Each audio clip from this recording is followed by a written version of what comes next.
flagship mobile trading app for institutional customers worldwide. Throughout his career, Ofir has focused on product management, user experience, customer success, content and localization. As the CEO of Rakuten Viber, Ofir continues to drive innovation, exploring new products, services, markets, and business opportunities.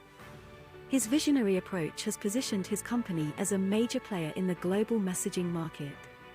Welcome. Thank you. Thank you, everybody. So, my name is Ofir Eyal. I am the CEO of Rakuten Viber. And as the CEO of one of the world's largest communication apps, I'm going to share my view on how AI is impacting human communication. So, skip this for time. And of course, the clicker doesn't work in my presentation, Murphy's Law. Okay, so everybody's talking about AI, right? Most of the presentations here. So I'm going to talk about what I'm not going to talk about, and then the elements of communication. So this is not new. This is the topic that has been the discussions of many summits and many conversations. So I am not going to talk about whether this is a revolution versus an evolution, because it's clear to everybody in this room that we're talking about a revolution. And I'm not going to talk about why experts are claiming that it's dangerous, because there's a lot of material out there, and I'm sure you've seen it. I am going to talk about how AI changes human communication and what we can learn from the past. So looking back, I'm sure you've seen this chart similar to this, which represents how many months it took each new technology or service to reach 100 million users. And of course, at the bottom, we see ChatGPT with 2 months. At the top, we see the telephone with 75 years to reach 100 million users. And in a good place, at the bottom, is Rakuten Viber with 37 months. So we've seen these, and we see the exponential curve of adopting new technologies, which led me to think about how fast we protect ourselves with regulation when new technologies emerge. In the next slide, we can see this circle that represents the cycle of new technology to protection. So the cycle starts with the rise of new technologies. Next slide, please. The rise of new technologies are adapted quicker and quicker. Then we have the adoption of these technologies and the awareness. And after the awareness comes the public attention, and obviously the attention of lawmakers that put in place the regulation and protection for us. So the specific gap between the appearance to the action is what I would like to talk about in the next 5 minutes. So again, the gap between historic new technologies or products to protective regulation, going all the way back to cigarettes, which started in the 18th century with the Industrial Revolution. And we can see that it took roughly around 100 years to have the protective regulation you have today. Next slide, please. So believe it or not, the initial ads or initial advertising for cigarettes were actually promoted by doctors. So the marketing spiel was that if you have a sore throat, smoke a cigarette and it will help your throat. Yes, believe it or not, this is true. So it took, again, roughly 100 years since the emergence of this new product or new technology until we saw the protective regulation of the labels we have, and obviously the research leading to cancer, etc. And then another revolutionary product, cars, emerged at the early 1900s. And again, they were marketed, you can see on the left, as the back seat of the station wagon is for safety belts or safety seats.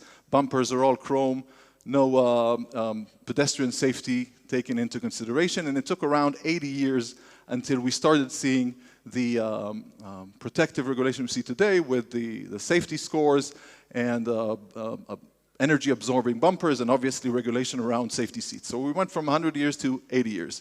And then we had sugar drinks in the 1950s, which again, believe it or not, were sold in pharmacies and marketed as some sort of medicine for your throat.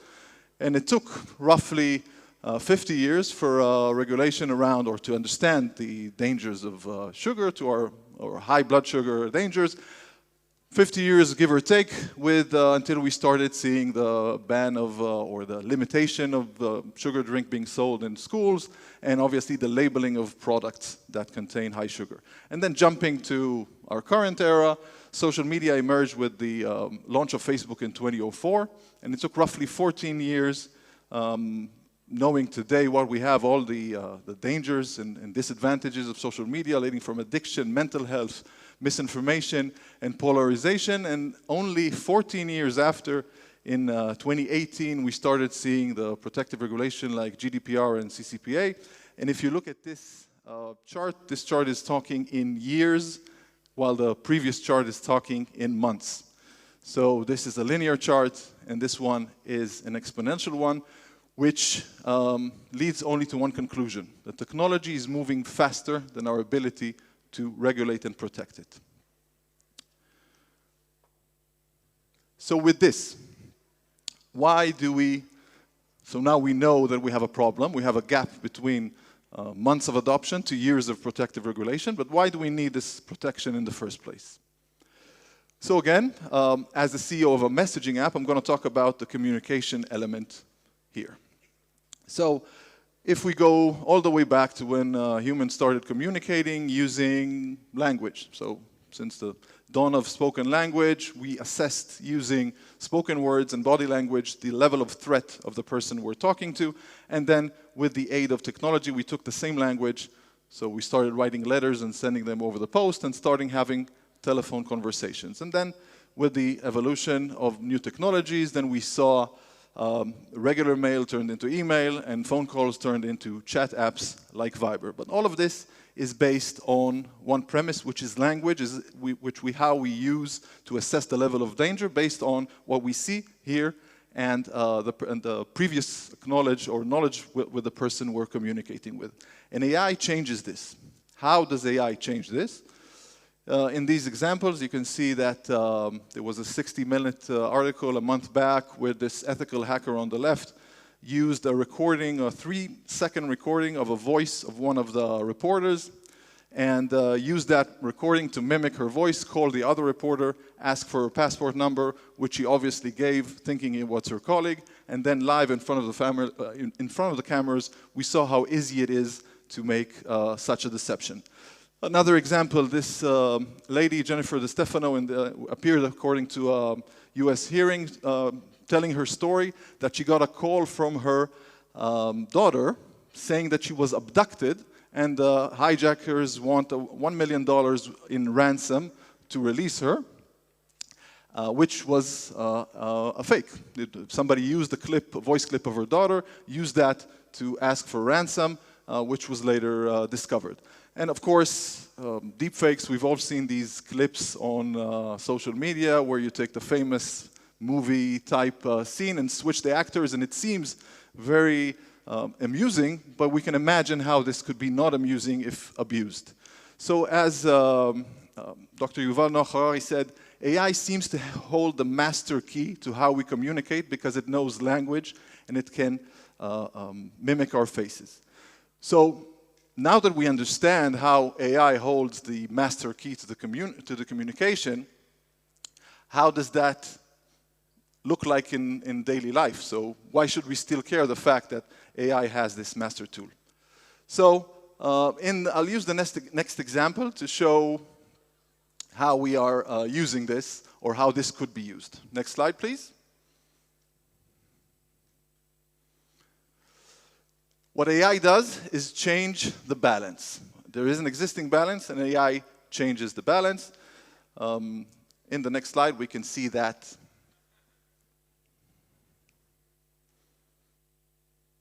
we've all seen the Hollywood movies where we were led to believe that the good used limited and unscalable technology and deploy it on the bad guys. So everybody here, we've been sold this narrative.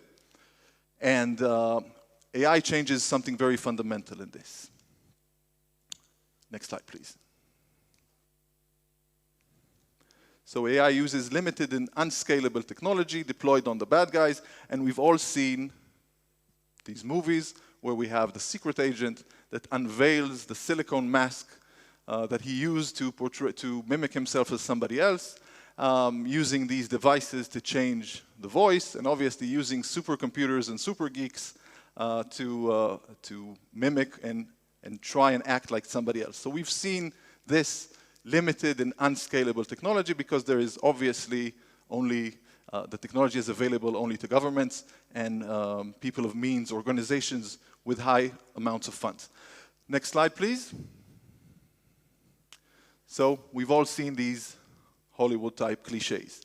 What AI does is take this essentially limited and unscalable technology and makes it scalable and available.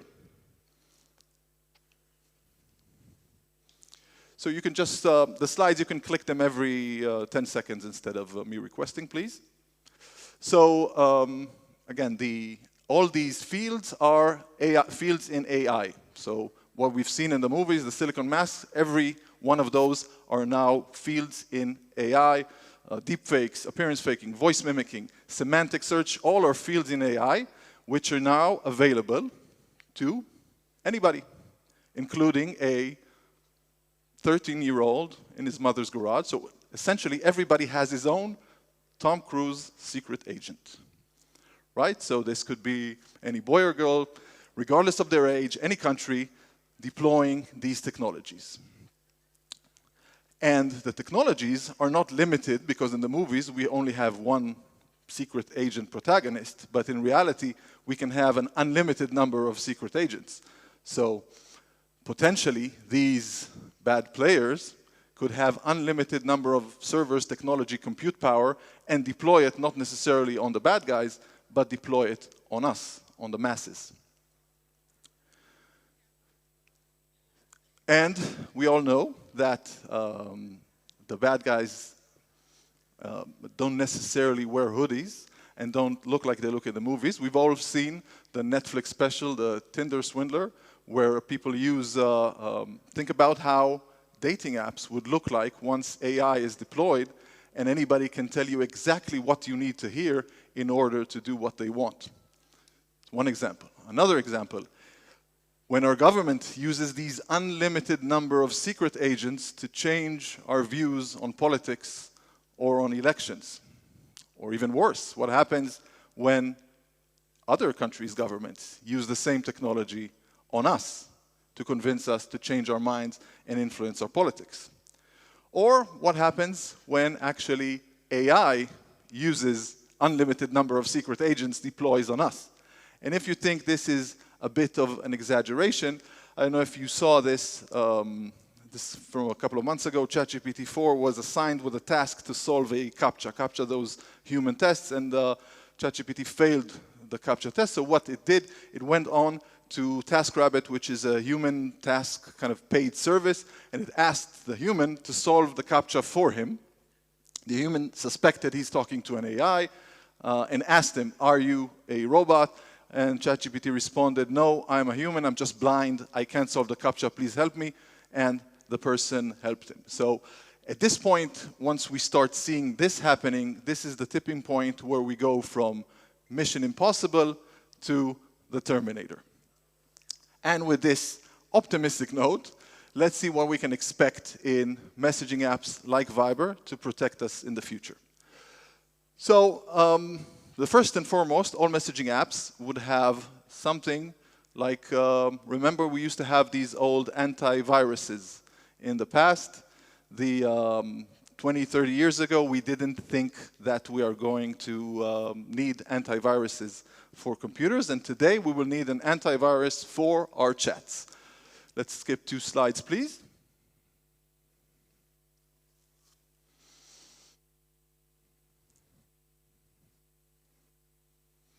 So every chat app, and I say this with responsibility, would have the ability to let you know if you're talking to an AI.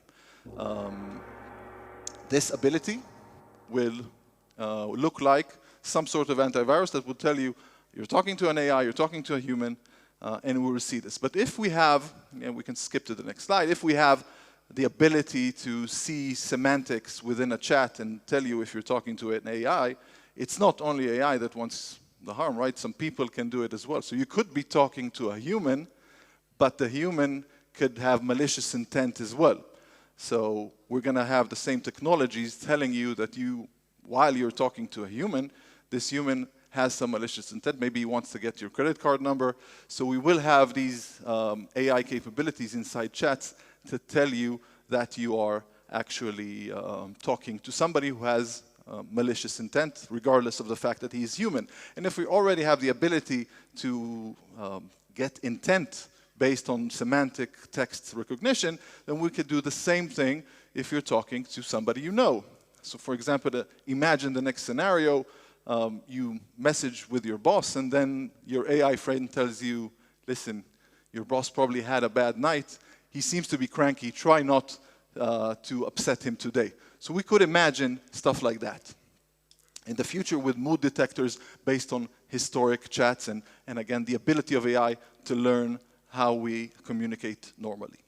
And then we can use more AI technologies to use technologies like computer vision and then, again, semantic understanding for more scenarios. In this scenario, we have 4 flat roommates that each has its own pays for the bills. One paid for the electricity bill, the other paid for tickets, and the other bought groceries.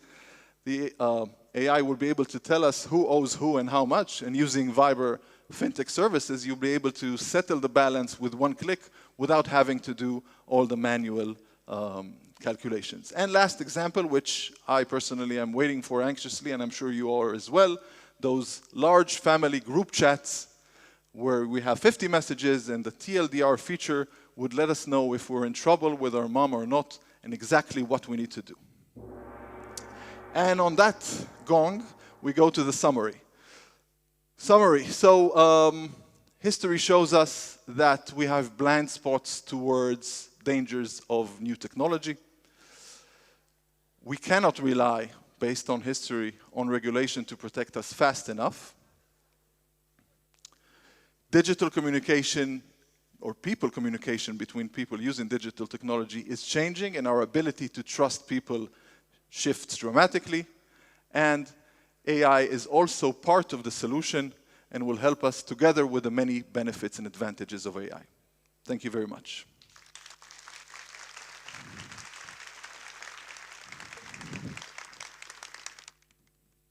Webiters, please welcome the Director of Consumer Industry Cloud at SAP UK, Maria Morais. She is an innovative, results-oriented leader with more